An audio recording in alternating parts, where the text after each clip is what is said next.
তুমি কাকে কাজের ছেলে বলছো বাবা? আইমের বাসায় ডজন খানেক কাজের লোক কাজ করে, তুমি তাকে কাজের লোক বলছো? এ ছেলে কখনো এক গ্লাস পানি পর্যন্ত ঢেলে খানে, তাকে যে তুমি অমানবিক আচরণ করছো বাবা।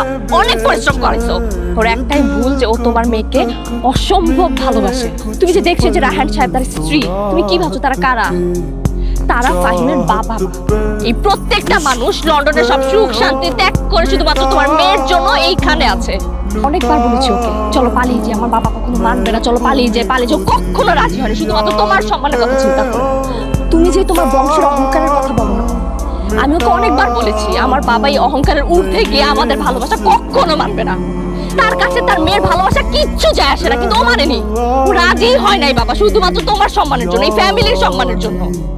ওকে কাজের ছেলে বলতেছো? ফাহিম অনেক হয়েছে, আর না আমি পারবো না এগুলো দেখতে। তোমার এত কষ্ট তো আমি সহ্য করতে পারতেছি না, বুঝতেছো না?